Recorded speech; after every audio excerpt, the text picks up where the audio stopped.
بسم اللہ الرحمن الرحیم۔ میں ہوں آپ کی اردو کی ٹیچر۔ خوش آمدید کرتے ہیں بک مان پبلیکیشنز کو، اور ایک بار پھر سے الفا سیریز لے کر آئی ہے آپ کے لیے ابابیل اردو برائے جماعت چہارم۔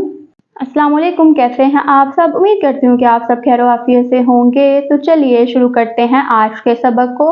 آج ہم سبق نمبر 10 پڑھنے والے ہیں اور اس سبق کا نام ہے کیپٹن کرنل شیر خان شہید۔ تو آج ہم کیپٹن کرنل شیر خان کے بارے میں پڑھیں گے کہ وہ کون تھے اور کیا کرتے تھے، لیکن ان کو جاننے سے پہلے ہم آپ کی سبق میں موجود دائیں جانب کالم کو پڑھتے ہیں جو کہ حاصلات کالم کا ہے۔ تو چلیے ایک نظر اس کو پڑھتے ہیں۔ سبق کی تدریس کے بعد آپ اس قابل ہو جائیں گے کہ اردو میں سنی گئی گفتگو کا مفہوم سمجھ کر یاد رکھ سکیں، عبارت کا مقصد سمجھتے ہوئے درست تلفظ کے ساتھ روانی سے پڑھ سکیں، کسی بھی عنوان پر مختصر مضمون ربط اور تسلسل کے ساتھ لکھ سکیں، روز نامچہ ڈائری لکھ سکیں، تذکیر و ثانیت، جاندار بے جان کا فرق سمجھ سکیں، ضمیر کی اضافی حالت کے متعلق جان سکیں۔ کیا آپ کو معلوم ہے پاکستان کا سب سے بڑا فوجی اعزاز نشان حیدر ہے جو 5 کونوں والا ستارہ ہے؟ تو آئیے اس سبق کے تلفظ والے لفظ پڑھتے ہیں۔ تربیت، شمولیت، محاذ، بہادری، احترام، اعزاز۔ تو چلیے شروع کرتے ہیں چیپٹر کی ریڈنگ پڑھنا۔ کیپٹن کرنل شیر خان 1 جنوری 1970 کو صوبہ خیبر پختونخوا کے علاقے صوابی میں پیدا ہوئے۔ انہوں نے صوابی میں تعلیم حاصل کی اور پاک فضائیہ میں بھرتی ہو گئے۔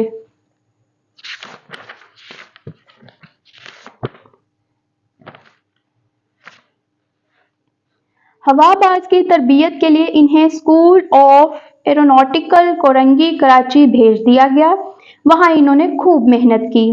کیپٹن کرنل شیر خان پاک فوج میں کمیشن حاصل کرنا چاہتے تھے، اس لیے انہوں نے 1992 میں بڑی فوج میں کمیشن کا امتحان پاس کیا۔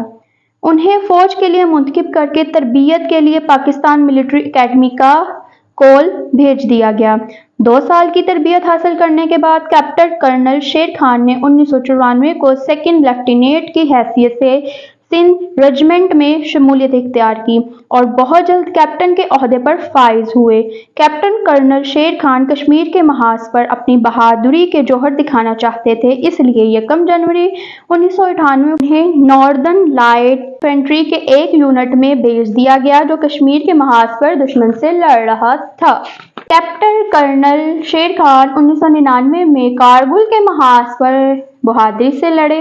انہوں نے سخت سردی کی پرواہ کیے بغیر 17,000 فٹ بلند برف پوش چٹانوں پر 5 فوجی چوکیاں قائم کیں۔ ان چوکیوں کی بدولت دشمن کی پیش قدمی رک گئی اور پاک فوج نے دشمن کی گولہ باری کا بھرپور انداز میں جواب دیا۔ 8 جون کی درمیانی شب دشمن کی بٹالین فوج نے کیپٹن کرنل شیر خان کی چوکی پر قبضہ کرنے کی کوشش کی۔ انہوں نے بڑی بہادری سے دشمن کے منصوبے کو ناکام بنا دیا اور دشمن کو بھاری جانی نقصان کا سامنا کرنا پڑا۔ کیپٹن کرنل شیر خان نے کارگل کی جنگ میں دشمن کے کئی حملے ناکام بنائے اور ان کے سامنے مضبوط چٹان کی طرح کھڑے رہے۔ ایک مرتبہ دشمن نے چوکی پر حملہ کیا تو کیپٹن کرنل شیر خان کو کمانڈنگ آفیسر کی طرف سے حکم ملا کہ دشمن کو پیچھے دھکیلے۔ 8 جولائی 1999 کو انہوں نے دن کے وقت دشمن پر بھرپور حملہ کر دیا جس کے نتیجے میں دشمن کو پیچھے ہٹنا پڑا۔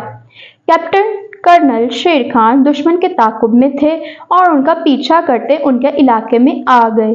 انہوں نے اپنی مشین گن سے دشمن کو مارا۔ اچانک مشین گن سے گولیاں ختم ہو گئیں اور وہ دشمن کے گھیرے میں آ گئے۔ بزدل دشمن نے چاروں طرف سے گولیاں برسا کر کیپٹن کرنل شیر خان کے جسم کو چھلنی کر دیا، لیکن وہ شدید زخمی حالت میں بھی گرے نہیں بلکہ باوقار طریقے سے زمین پر دوزانوں ہو کر بیٹھ گئے۔ ان کی انگلی مشین گن کے ٹریگر پر تھی۔ دشمن کے سپاہی جب ان کے قریب پہنچے تو وہ شہید ہو چکے تھے۔ دشمن کے کمانڈر نے سپاہیوں کو حکم دیا کہ وہ اس بہادر کو احترام سے اٹھا کر پاک فوج کے حوالے کریں۔ اس وقت دشمن نے برملا کیپٹن کرنل شیر خان شہید کی دلیری کو خراج تحسین پیش کیا۔ کیپٹن کرنل شیر خان شہید کی بہادری کی وجہ سے حکومت پاکستان نے انہیں سب سے بڑا فوجی اعزاز نشان حیدر دیا۔ تو جی میرے پیارے بچوں، یہ تھی ہماری آج کی ریڈنگ جو کہ تھی کیپٹن کرنل شیر خان شہید کے اوپر۔ امید کرتی ہوں کہ آپ نے جان لیا ہوگا کہ کیپٹن کرنل شیر خان شہید کون تھے اور انہوں نے ہمارے لیے کیا کیا۔ یہ تھی آج کی ریڈنگ۔ امید کرتی ہوں کہ آپ کو اس کی عمل کرنے میں آسانی ہوگی۔ ہم آپ کو ملیں گے اگلے چیپٹر کی ریڈنگ کے ساتھ، تب تک کے لیے اللہ حافظ۔